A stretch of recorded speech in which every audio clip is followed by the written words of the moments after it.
5. I don't think Boris Johnson will ever actually fully recover from this righteous sense of public anger. 4. Will she buy that it was a work event, or will she see it as illegal? 3. Stop doing COVID, theatre, vaccine passports, masks, stuff that doesn't work, and focus on what does work. 2. The true tragedy at the heart of this, which is how is Carrie going to peel off £112,000 worth of golden wallpaper from number 10? 1. We have liftoff. Welcome once again to Planet Normal, the Telegraph podcast with Allison Pearson. Hello. And me, Liam Halligan. Keen to divert us all from questions about Downing Street parties and birthday cakes, the government's decided this is Levelling Up Week. On cue, this co-pilot's decamped to the north. I'm blasting off for today's trip to Planet Normal from the proud Lancashire town of Burnley, before going on to Blackpool as soon as we touch down back on planet Earth. Amidst a slew of policy announcements, Michael Gove, Secretary of State for Levelling Up no less, says the Tories really do want to tackle the UK's vast regional wealth imbalances. Britain's certainly the most regionally unequal developed economy on earth, and countless studies show lockdowns made these regional imbalances even worse, in terms of both wealth and health. Unless this Johnson government can appeal to voters across Labour's former Red Wall, in the North and Midlands, those who switched to the Tories in 2019, handing the Prime Minister his 80-seat majority, it could be all change, Allison, at the next general election. Perhaps Johnson won't then be Prime Minister anyway, should he be deposed beforehand by irate Tory backbenchers. While the government wants the media narrative to shift co-pilot, that question, can Boris cling on, still dominates the UK's political discourse. There's lots happening. A levelling up white paper, a U-turn on mandatory vaccinations within the NHS, tensions between Russia and Ukraine. But the media song remains the same. Can Big Dog Boris be saved? Woof, woof. Before we plunge into the maelstrom of madness, can I just say that you were on Question Time? And people, we've been hearing from listeners who've been delighted to see you and speculating not only on your immense knowledge, but how much product you use on the famous Halligan quiff. There's no product. I don't use shampoo. I haven't shampooed my hair for 30 years. Oh, spare us the sordid details. Hot water. That's all it is. You've inherited a fabulous Irish mop. So what was it like? You know, I haven't been on Question Time since my ill-fated appearance during the referendum campaign in 2016. I think I've got post-traumatic stress syndrome, actually. You appeared just before the referendum, didn't you? And I think you had to be ushered out of the backstage entrance for your own safety amidst the cacophony of complaints from people who shop at Waitrose. It was the usual highly balanced BBC audience of extreme Corbynists and slightly less extreme angry Corbynists. And the producer had rung up Liam and said, Alison, will you please come on? And I said, will there be another woman on the panel? Because it always sort of slightly balances out a bit. And she said, oh, yes, there'll be another woman on the panel. So I turned up, I think we were in Brighton, and was looking around the green room and could see no sign of another female until Eddie Izzard walked in full makeup and a pink beret. And I said to the producer, where is the other woman panellist? And she said, well, when Eddie accepted, we stopped looking for another woman. And it was Eddie Izzard, Nigel Farage, Chris Grayling, you know, that quite nice-tempered but sort of slightly... A man who was once Transport Secretary.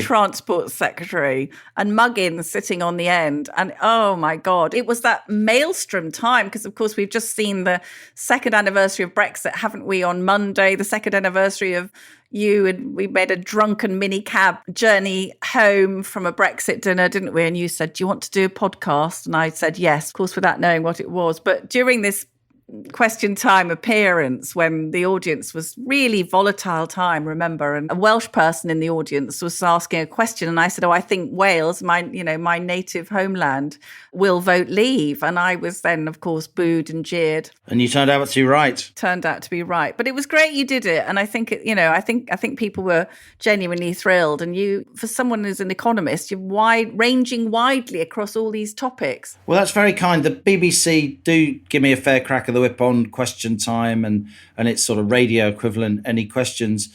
And I was delighted to go up to Morecambe. We stayed in Lancaster. I'm in Burnley, which was, of course, a sort of weaving capital of the world at one point.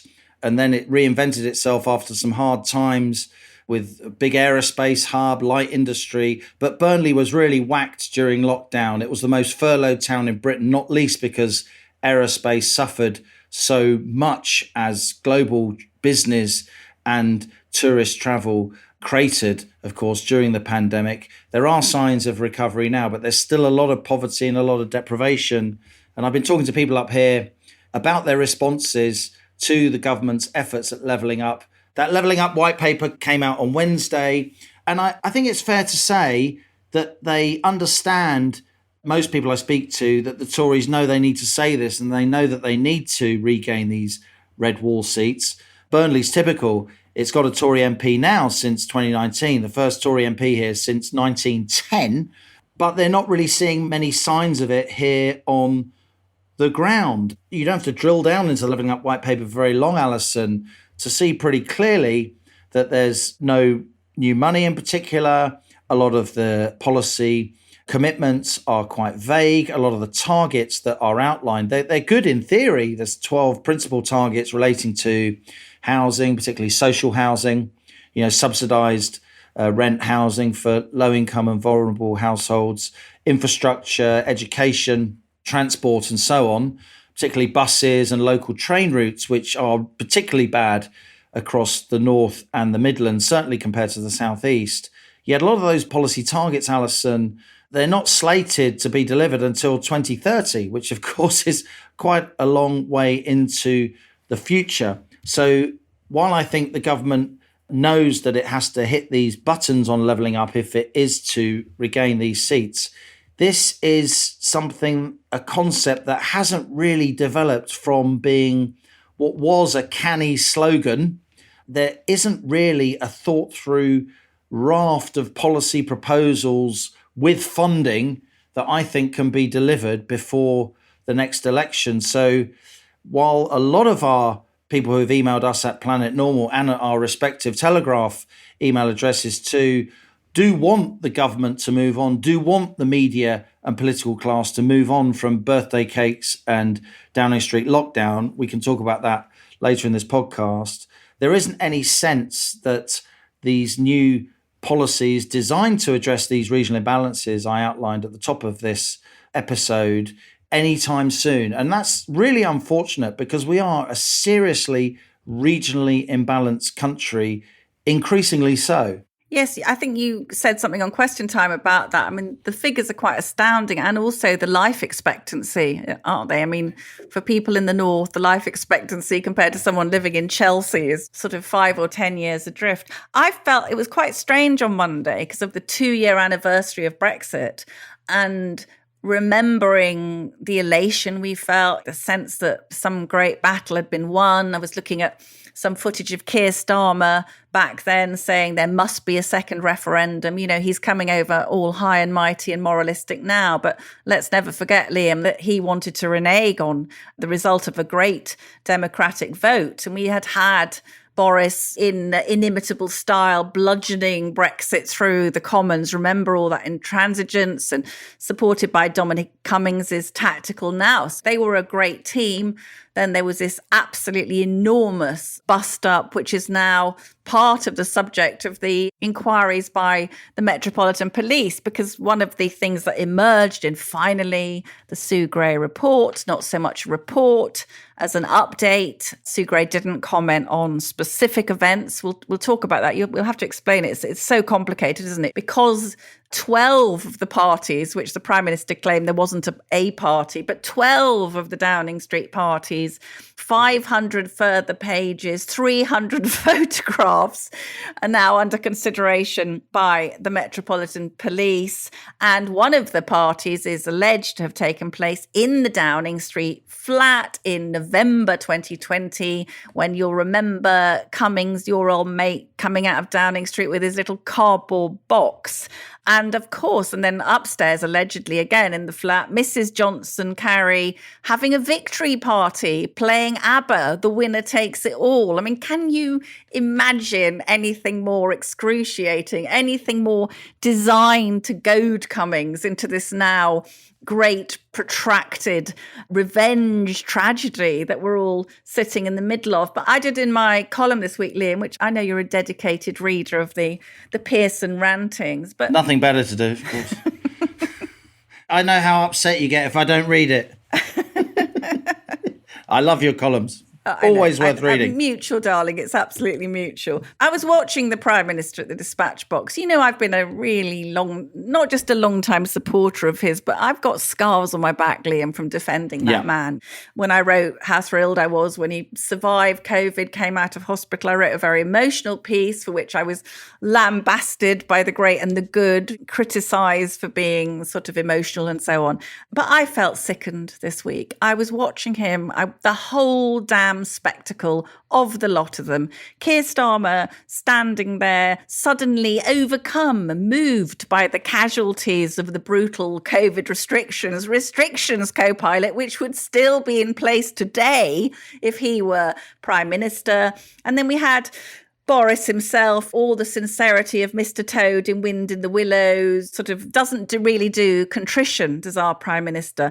You know, that phrase he came out with when he was Boris, inverted pyramid of piffle. This is what he is laying onto the British people, who are far ahead of the politicians, I think, now. Pyramid of piffle, absolute rubbish. There was no party. If there was a party, it was within the rules. I'm confident that I will be exonerated of any wrongdoing. I was unaware of the date of my own birthday. On and on, burble, it goes. I mean, it's just dismaying. And I know you're saying to me that you're meeting people who want to move on. I don't know now. I just feel for someone like me now, I just can't defend him anymore. I think a lot of people are torn, but if you are somebody who is very heavily reliant on the state, if you're concerned about how government policies on benefit and taxation and housing and education impact you and your family, if you are in a low income or vulnerable situation, none of which applies to much of the political media class, then you are desperate for policy and leadership that will make your life better. And endless party games and squabbling by the gilded elite in SW1 and across Westminster really rankles with you. I think that's why a lot of the public wants to move on, out of desperation, because they want things to change. There are very serious issues that need to be addressed on the cost of living, on energy bills. A massive increase in energy bills is coming down the track. A lot of people's energy bills are going to go from about 1,200 quid a year to over 2,000. And it's literally a deal breaker for lots of families. So they want anyone to focus on these issues that really matter, because a lot of the people who write in newspapers and who speak in Parliament, who frankly talk on podcasts, if they have to spend an extra 500 quid on energy, whatever. But for lots of the country, it's not like that.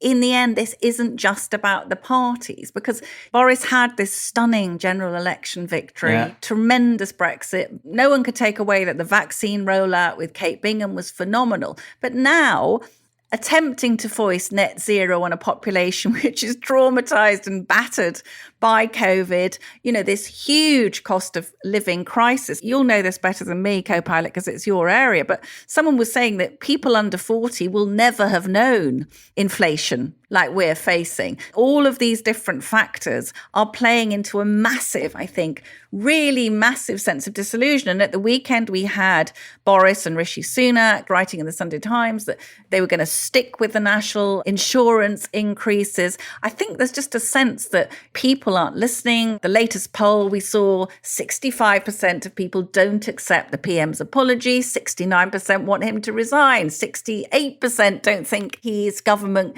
can deliver, and on and on and on. So I know what you're saying, but I don't think this is just a media class that's completely out of touch. I do feel it's cut through in the country. I do feel Boris is to some extent a dead man walking, I'm afraid. And I think it is more serious than that. We'll have to see what happens. Certainly the drumbeat, the mood music from Downing Street and elsewhere across the government complex is that this sort of engineered delay somewhere between the Metropolitan Police and Sue Gray, Uncle Tom Cobley and all. We won't get to know what happened for some weeks, maybe even months. Could that extend beyond the May local elections? Crikey, perhaps it could. I suggest now that it probably will. You know, in my column in the paper last weekend, I compared Boris to Bill Clinton, or at least I said he needs to channel Bill Clinton, because we'll remember, and many Planet Normal listeners will remember, Bill Clinton, again, fantastic communicator, natural empathy with a broad range of people, both of which Boris Johnson absolutely has in spades. Big moral failings, lots of doubts about his character. Again, they are a description of Boris Johnson as well. And yet, Bill Clinton, for all his failings and the scandals and, you know, sex in the White House and so on, history has recorded him as a relatively even rather successful two-term Democrat president. It's not often the Democrats win 2 terms. Prior to Clinton, it hadn't happened since FDR after the war. Yes, Lyndon Johnson had 2 terms, but of course, one of his terms started in tragic circumstances after the assassination of JFK. So Clinton achieved something really remarkable, and he did it despite his moral failings and deep character flaws because, and this was the campaign slogan that he and his team adopted, the economy stupid. They focused on the economy. They focused on pocketbook, purse, household finances, issues. They delivered a reasonable, stable policy platform. They tweaked benefits to help ordinary people. They tweaked housing policy to help ordinary people.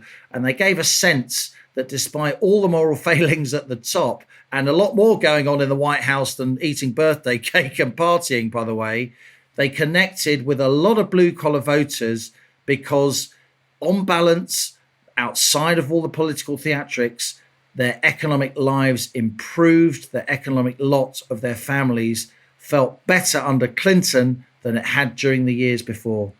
I think that there is something in that. For me, I guess now, as a Conservative supporter, I am now thinking, yes, levelling up. What does Boris Johnson stand for? I mean, Cummings has accused him of wanting to make monuments to himself. I mean, I literally now, as I was writing the column this week, suddenly pops up in the Telegraph this story that, in fact, the government is pulling out of cutting EU red tape to help it meet the net zero target by 2050. I simply couldn't believe it. I thought, has this man gone out of his mind?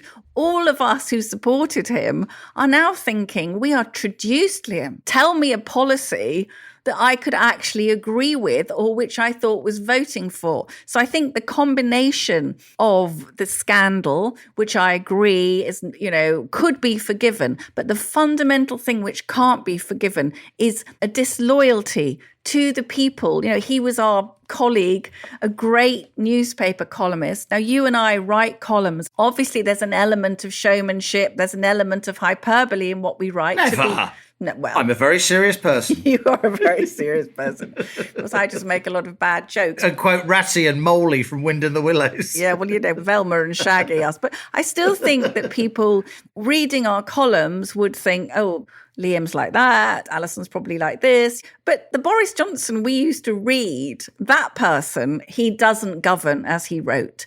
And I think that drip of disappointment. We're now seeing very loyal backbench colleagues like Andrew Mitchell, Sir Charles Walker, who I admire hugely, very principled Tory MP. I think he's one of the big people on the 1922 committee.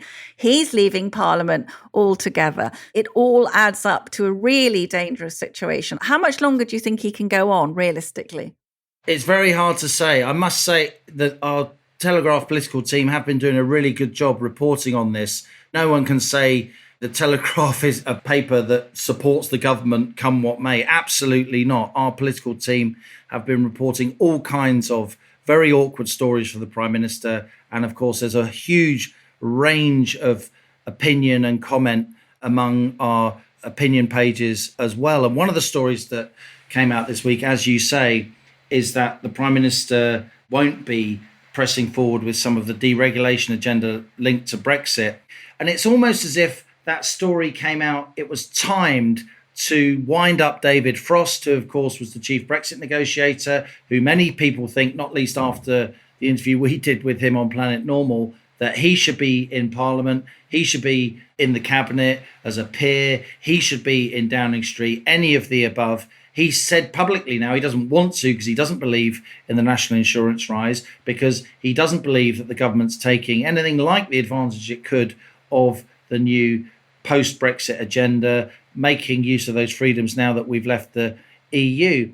And Charles Walker, as you say, look, there's lots of reasons we need some renewable energy. There's lots of reasons we should pollute less, but you don't move to a kind of post-fossil fuel energy strategy by completely scrapping fossil fuels overnight. That would be madness.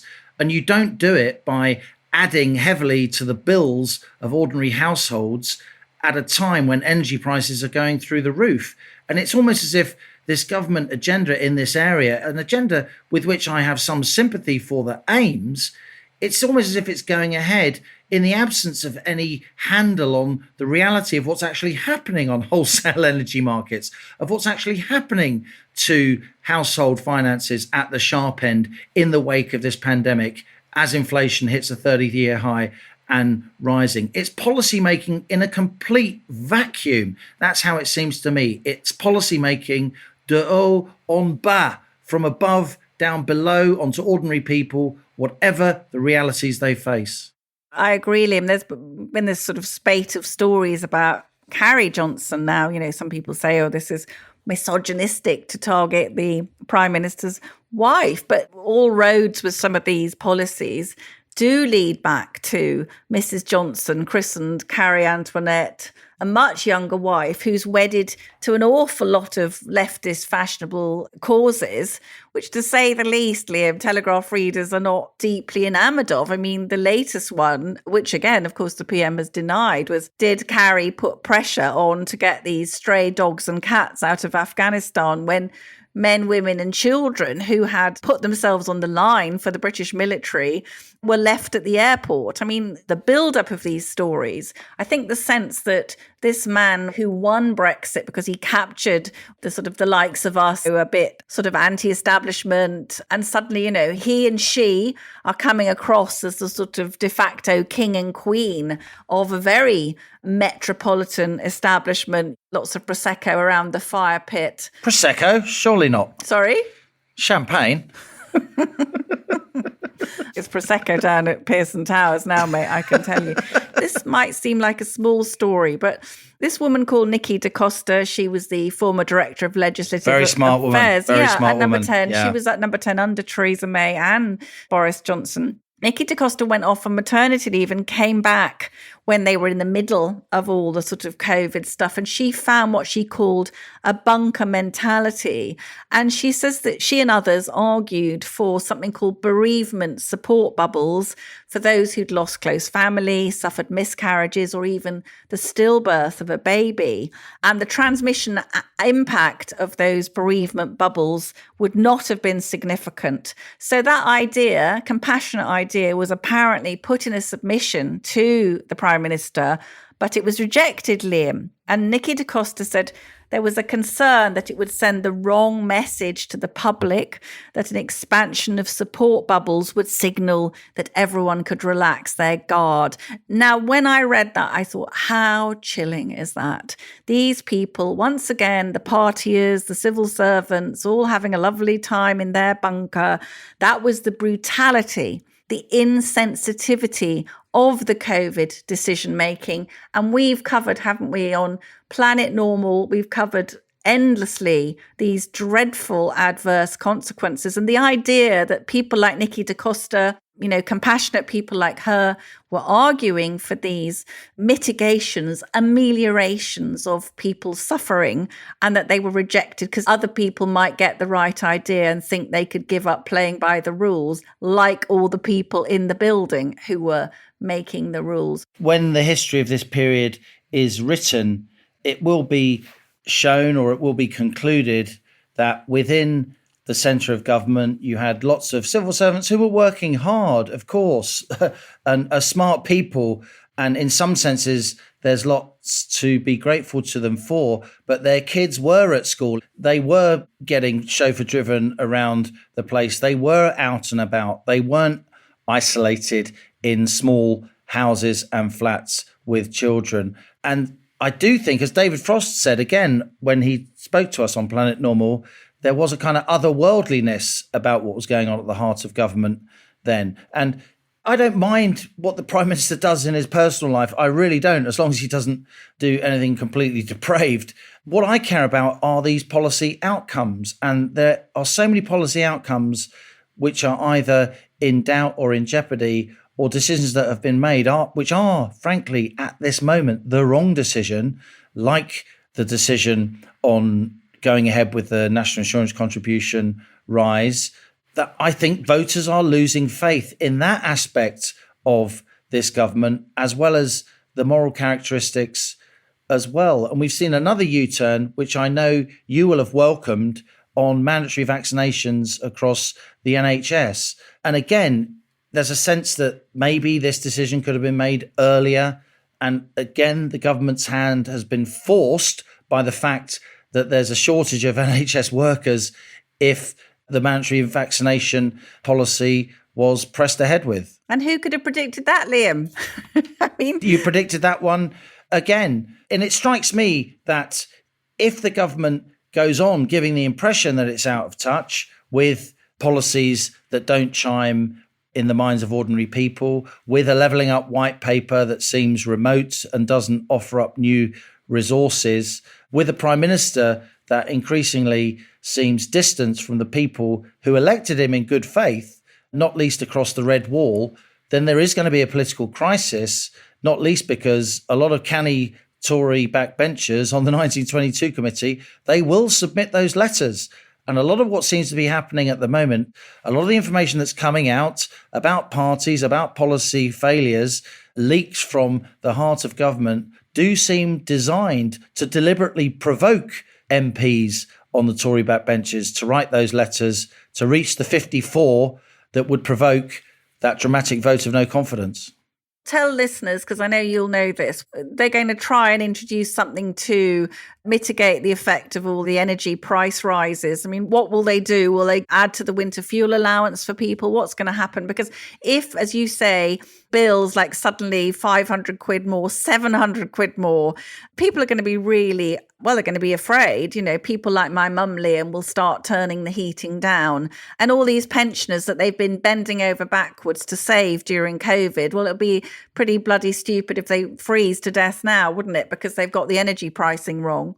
I know the Treasury, the Business Department as well, they've been working on some kind of complex rebate scheme whereby, I mean, how do I put this? Ordinary people can pay lower bills now, but much, much higher bills in the future. It's a kind of switching scheme, a soft loan scheme, as opposed to a grant or any kind of serious redress to tackle those very high energy prices. And while we rightly focus, Allison, on the plight of households, particularly poorer households, of course we do, there's no energy price cap at all for business. And a lot of our people work in sectors which are very energy intensive, not least manufacturing. Hospitality bills are very high. If you're in the hospitality industry, fuel bills, energy bills, electricity bills are very, very high. And high energy prices feed directly into measures of inflation.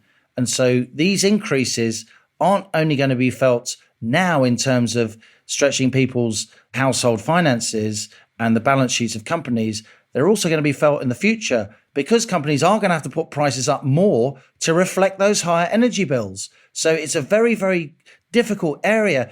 And I so wish that as much prime ministerial grey matter and focus and bandwidth had been used in this area, a vital area of public policy that will affect millions of people and millions of firms across the country, as has been put into dodging sort of political bullets relating to lockdown parties and birthday cakes. That's my frustration. I think it's a frustration felt by lots and lots of people, notwithstanding the fact that they're deeply, deeply, deeply unimpressed at behaviour during lockdown at the top of government.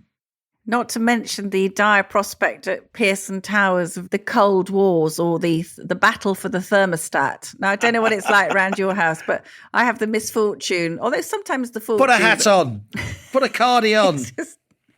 If you were married to someone who was sent away to prep school when they were 7 and was used to breaking the ice in the basin in the morning before going out to do star jumps, I like kind of ambient 22 degrees temperature. You don't have to wear a bikini indoors all the time. If I just want to wear a robe around the place, I'm expecting it to be warm. I mean, we just have, oh my God, the set twos. You can't imagine. I go out of the room, I come back, he's bloody turned it down, hasn't he? I'm with himself. I'm with Anthony. Are you? You'll get no sympathy here, Pearson. Put a jumper on. It's perfectly fine. Do some star jumps. Read some Chaucer. That'll warm you up.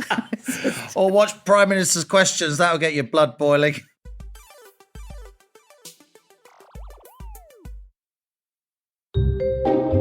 I do apologise for interrupting your podcast listening, but I wanted to pop in to tell you about another Telegraph podcast. Mine.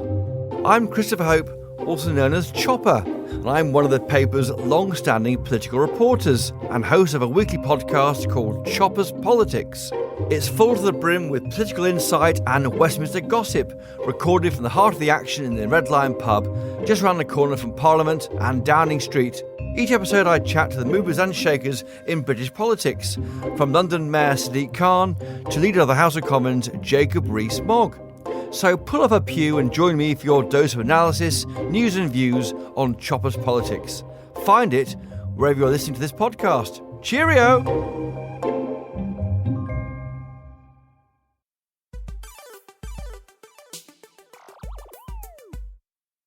Now, co-pilot, we do try to be up to date on Planet Normal. And this week, our guest is part of a major news story with, as you said earlier, the government executing a U-turn on mandatory vaccinations for NHS workers. Dr. Steve James sprang to prominence when he challenged the Health Secretary, Sajid Javid, during a visit to King's College Hospital, London. While the Health Secretary was trying to encourage nurses to voice their support for his no jab, no job policy, Steve James stepped forward, an ordinary doctor, and said, sorry, I'm not happy about that. I've had COVID. I've got antibodies. I've been working on COVID ICU since the beginning. I've not had a vaccination. I don't want to have a vaccination. The science isn't strong enough, he said. That explosive intervention, Liam, you'll have seen, quickly went viral. Steve James was given a platform to express his concerns. And of course, his frontline experience gave him a moral authority, which he challenged into preparing a legal challenge with the Together campaign against the vaccine mandate. Steve James grew up in Devon, went to medical school, first at Cambridge, then at Barts and the London Hospital. He's worked in the NHS since 1999, becoming a consultant anaesthetist in 2013. In 2020, in the spring of 2020, he was seconded to support the critical care service, working in the front line, and he's been looking after patients with COVID-19 in intensive care ever since. So I began by asking Steve James for his reaction to the news that the COVID vaccination would no longer be mandatory for staff in the NHS. My feeling about the U-turn is that it's very appropriate. I think that when science and public opinion isn't aligned with what policy is, then when the government makes a U-turn, it should simply be welcomed, and we should start to ask ourselves also, why a U-turn has been necessary and where else we might need to make changes. With regards to my own role, I think I was the right person at the right place in the right time and just happened to have then been caught on camera. I'm pretty sure there would have been another sort of person, something else would have come out into the mainstream media, and hopefully the story would have gone the same way. Yes, just to remind listeners about your sudden kind of going viral, Sajid Javid, the Health Secretary, was visiting King's College Hospital in London. As far as I could see, he was clearly encouraging nurses to speak up in support of mandatory vaccination for NHS workers. They looked extremely awkward. You stepped forward, Steve. You said, I'm not happy about that. I've had COVID at some point. I've got antibodies and I've been working on COVID ICU since the beginning. I've not had a vaccination. I don't want to have a vaccination. The science isn't strong enough. And Mr. Javid did have the grace to look extremely embarrassed. Now, it was a very powerful intervention, Steve. I think you're rather downplaying your personal role in this U-turn, which I think was immensely influential. Did you plan to say something to the health secretary? Had this feeling of wrongness been building inside you for some time? So I'd felt the vaccine mandate was wrong from the beginning. I started talking to some colleagues in December, and I drafted a letter to send out to my consultant colleagues before Christmas. But because we didn't really know what was going to happen with Omicron, I didn't send that letter at that time. I was fairly clear about being against this mandate. I decided I wasn't going to take the vaccine. And then it was really by chance that I was at work the first day of my sort of run of 7 days. We were told that the Health Secretary, Sajid Javid, was coming to visit the hospital, and he'd be coming to visit my intensive care unit that day, or the unit I was working on that day. And yes, I decided I would say something to him. I didn't expect him to ask that question. I expected to kind of have a chat with him while walking around. And I thought, well, if it's caught on camera, so be it. And it did end up going viral on Sky. And it was almost the first time, I think, that this had got out into the public domain. Did you feel that you were reflecting the view of many colleagues? We haven't seen much support against the mandate from the BMA, have we? Or from other unions, or indeed from hospital management? Yeah, so I've had an enormous show of support for people who felt their voices have been very much unheard since the vaccine mandate was announced, and more widely over the period of the lockdown. Did you think that Sajid Javid and the government were playing a game of brinkmanship to some extent? Is that what you think was going on? Do you think they were ever serious about sacking almost 100,000 NHS staff at a time of total crisis for the NHS? I wouldn't think that I can get inside the mind of a politician, but I can theorise different possibilities. One is they did it to care home sector workers and were blind to the impact on those people and the ability to deliver care.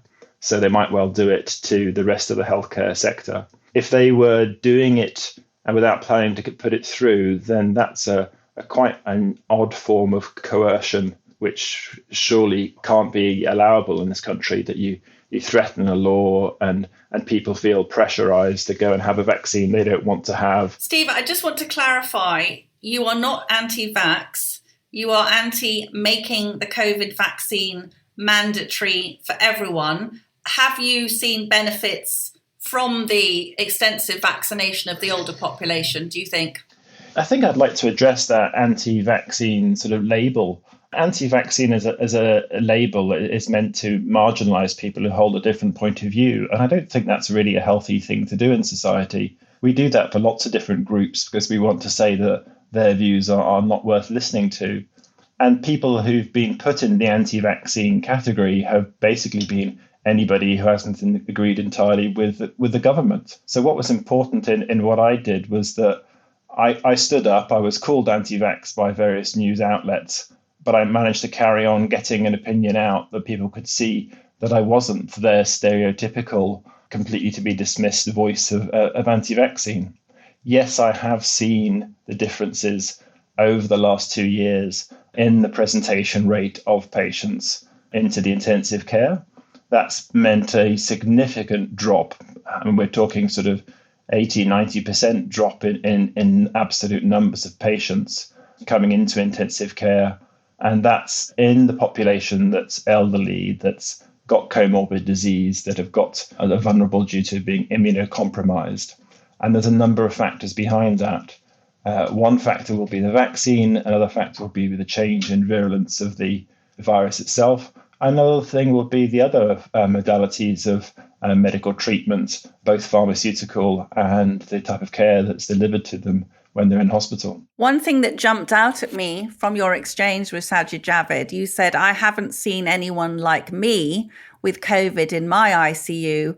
Many of the patients that you were treating were obese." Now, can you tell listeners roughly what percentage of people in ICU with a primary COVID diagnosis were overweight. And why is that a major problem for treating this disease? I would hesitate to put a figure on it because there are people who'd be able to put a correct number on that. There's also a question about the degree of obesity that we describe in our patients. Unfortunately, obesity has become such a prevalent issue that I think many people in the health service we're not so quick to flag it up as a comorbidity. So just when someone's BMI has reached 30, that's technically obesity, but often people don't make that calculation. So there's a lot of obesity that's probably not recognized. Of course, BMI is not an absolute calculation and association, because you can be, a strong athlete and have a high BMI, but I think we can say that there are not many of those patients on ITU. But there's the whole process of hyperinsulinemia, which is behind obesity, which is behind hypertension, which is behind type 2 diabetes. And that issue is there even sometimes when obesity isn't present. And I think that's probably one of the underlying factors that is an underlying factor behind the risk factors that mean that people get really sick with COVID. You've been in ICU from the beginning of the pandemic. Can you just tell us, because I've seen footage like everyone else of very, very large patients in intensive care taking about 6 or even 7 nurses to turn them over. What is happening in that treatment? Is it very hard? Are their organs squashed together? Is that what's meant by morbid obesity? You would take 7 patients to turn any patient over if that's a ventilated patient. You might need a group of 7 stronger people if you've got someone who's morbidly obese. Morbid obesity is a big factor. You've got the driving causes behind obesity, which are usually driving many other factors other than just obesity. You've got the effect that the extra weight will have on your ability to be ventilated and your ability for your lungs to open and close under good pressures, shall we say. You need extra high pressures to ventilate someone who's morbidly obese. And then you've got the ratio between the actual lung size and that person's overall body size. So as you get fatter and you become more obese, you do not increase your lung size. So those lungs have got to go further, should we say. Last week, we saw a BBC News report, not sure if you saw it, Steve, by Clive Myrie, in which a consultant at Bart's Hospital was walking through an ICU, pointing at patients saying, unvaccinated, unvaccinated, unvaccinated. It seems to me that shaming COVID patients for being unvaccinated is seen as okay, even encouraged, but pointing out, as you have, that being seriously overweight, that kind of shaming would be considered unacceptable. What was your view of that doctor doing that? He was asked to describe that and he answered it honestly. I mean, I've spoken to another source from East London who's told me a bit more about the picture at the hospital there. And what you need to know is that within the intensive care units, there's now a quite different proportion of patients who've got actual COVID-19. So they've got the sort of pneumonitis lung disorder from COVID and they're sick because of that. And they're starting to move towards being the majority of patients who've got a coincidental positive test. And then you've got a minority of patients who have got a genuine COVID-19 lung disorder. Now, within the last month, most of the intensive care units have admitted very few patients. And if you look among those group of patients who were vaccinated in that clip, I believe only 1 or 2 of them were admitted in the last month. I was talking to Shanetra Gupta. She's the Professor of Theoretical Epidemiology at Oxford. She's a good friend of Planet Normal, Steve. And I told her about your case, and she said Dr. Steve James has had COVID. In his work, he will have had daily re-exposure to the virus. He will enjoy superb immunity to COVID-19, better than any provided by the vaccine. Is that your understanding as well? Yeah, it's my understanding. It was also my understanding from the beginning, actually, that I wish I'd said this more widely, but I wasn't really into putting my voice out so widely until a few weeks ago, that we should have focused on a couple of things. We should have focused on isolation and protection of the vulnerable, of shifting the health of people who were otherwise had comorbidities and just trying to get the nation healthier, and then letting those who were healthy carry on with life, support the economy, and develop natural immunity. I thought it was my responsibility to get natural immunity. Yet the Prime Minister said in his New Year message, get the jab, it's easier than losing weight. As a health professional, how do you respond to that? I can't bring myself to watch that since he said it. I know that when he came out of St Thomas's, and he was talking about a campaign to manage obesity, seems to have had his mind changed. I'd like to hear Boris give an explanation for that.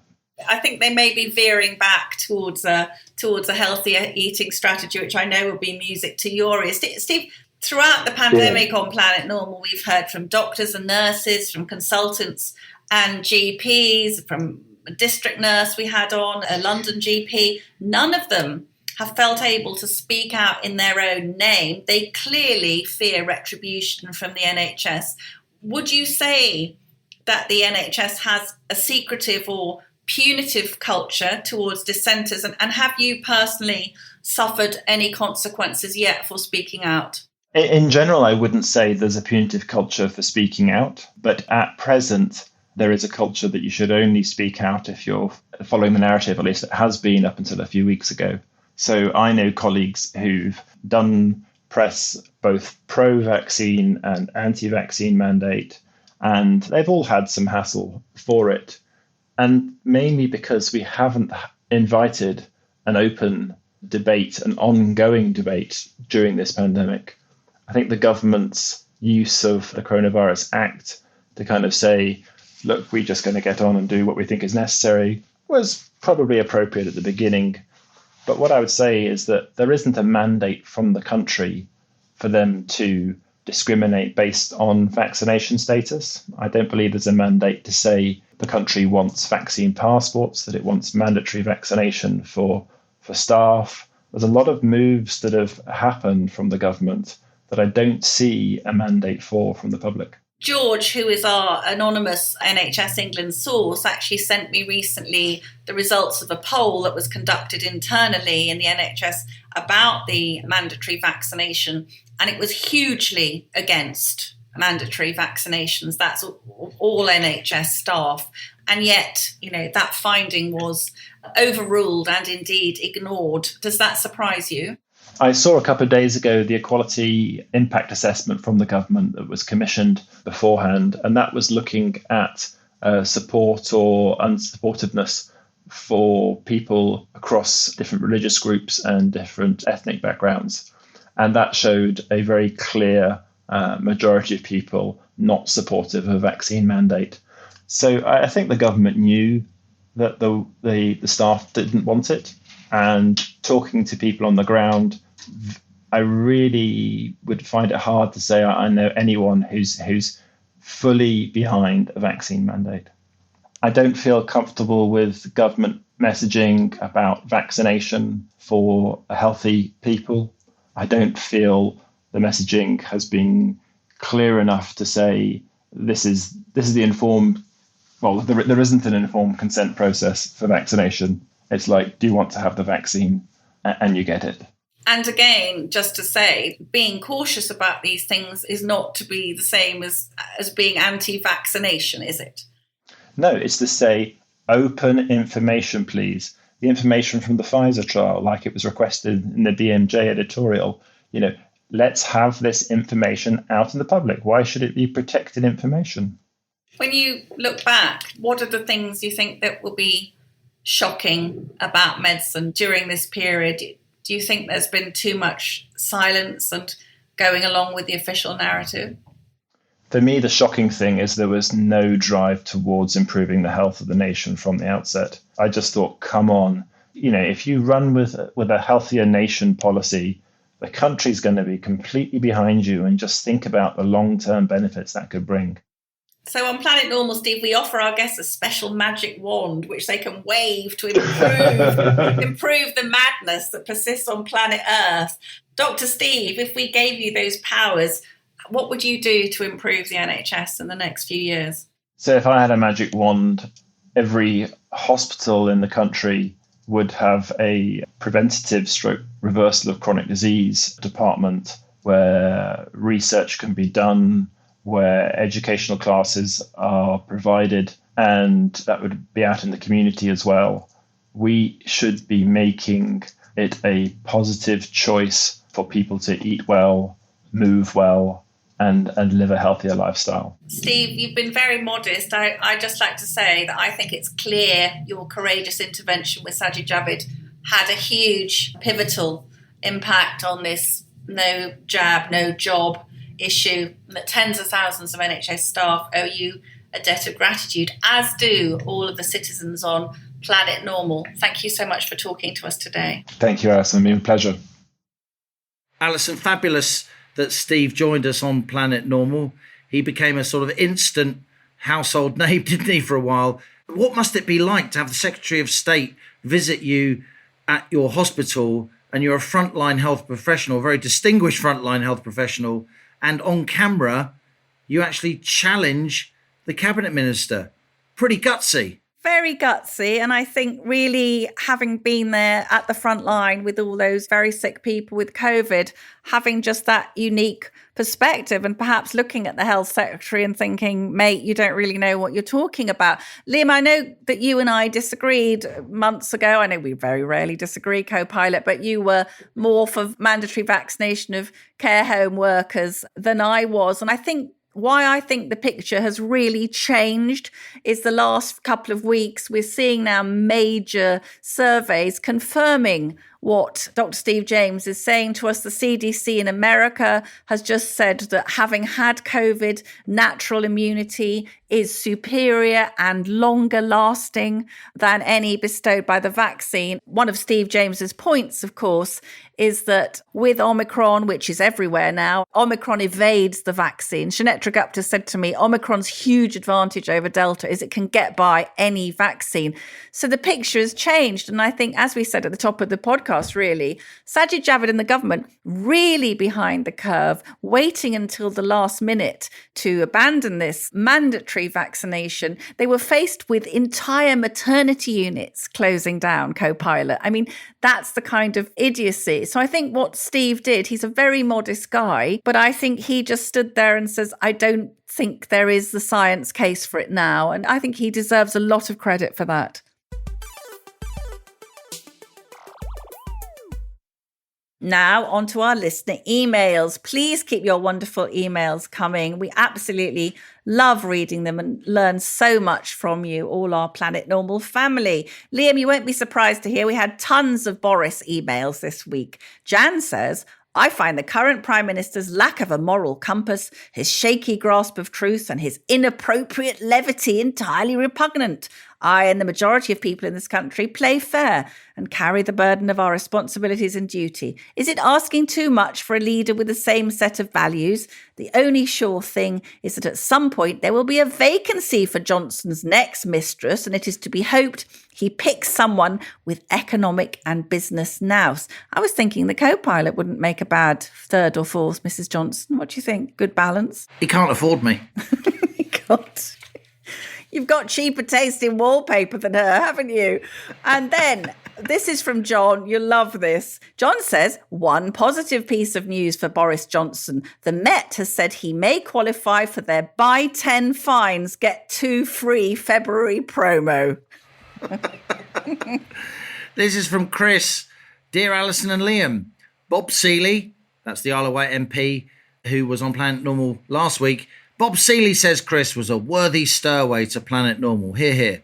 One thing that really intrigues me is why those who have been such staunch advocates of lockdown have taken such an extreme view with the devastating results we've seen on the economy and the mental health of the nation. I think the answer can be found partly in the fact so many of those who've supported continuing lockdowns are either civil servants or quasi-civil servants, members of the SAGE group, GPs, teachers, or even the police. These people have virtually guaranteed jobs and are largely fireproof, often with gold-plated defined benefit pensions, so the downsides of being completely risk-averse are extremely limited in their case. How about, says Chris, every time lockdown is imposed, civil servants also take a 20% pay cut, aligning their experience with the real world, giving these apparatchiks pause for thought. Instead, they're rewarded with honours. Ridiculous. Keep up the great work. Chris. Here's one from David. Dear Planet Normal, thanks for keeping me sane over the last few years. It's been tough. One of the hardest things has been seeing the impact on my young children. my now 6-year-old daughter has missed almost half her entire school career so far. At the peak of the pandemic, I was presented with a spectacularly crazy situation which was not only ridiculous, but also psychologically dangerous. I was trying to convince my daughter to go into school for the first time after a long lockdown, and she was very uncertain. I asked the teacher to hold her book bag whilst I hugged her and tried to reassure her. The teacher explained to my daughter without looking at me that she couldn't take the book bag from me or come near me because it was dangerous, even though my daughter would later hand her the same bag to the teacher anyway, not to mention being in close proximity to a child who lives in the same house as me. I also had to explain to my then 4.5-year-old child that I wasn't dangerous when she asked why the teacher said I was dangerous to be near. It tested my resolve not to show my anger towards the effects of lockdowns on my children in my efforts to protect their future. Regards, David. We'll look back on this madness, won't we, Liam? Insane. Absolutely insane. Imagine scaring a little child about her daddy. Anyway, listen, on a brighter note, I had some fun this week in the column because I was doing a thing about writing a sentence, readers saying something which would be incomprehensible to today's younger people. I saw this going around on Twitter, and you know what? I knew you were going to write about it, and I knew you were going to talk about cassette tapes. I just knew. We'd had a conversation with our son, who's just 22. Himself was trying to explain the cassette tapes and putting the pencil in the hole. Do you remember that? And rewinding. to rewind it quickly, yeah. And Tom was looking like, who are these absolute saddos, you know? But anyway, Steve said, here's a trio of things which would be incomprehensible to youngsters today. Filling inkwells, later replaced with the Sunday evening ritual of filling my fountain pen ready for school on Monday. Whitening plimsolls with Meltonian white. I think I can just about remember that in a sort of foam. I can smell it as you speak. Smell it. As a cynic, Steve says, I might add, clergymen who believed in God, teachers who knew what they were talking about, thinking our unarmed civilian police force was something to be proud of. Going to university was a privilege which had to be earned rather than absolute right. Happy days in simpler times before we had to be re-educated into realising how awful we are and how uniquely shameful our history is. My equivalents are those things that kids wouldn't understand now. A lot of them are from the TV I grew up with. So it'd be things like, I could crush a grape, crack a jack pencil, and flip an egg tucker.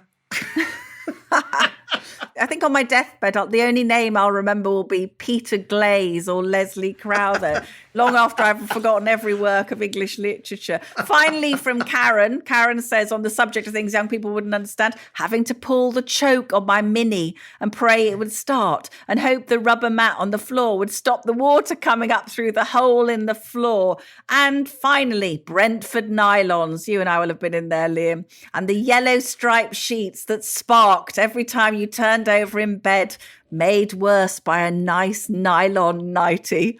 That was my childhood.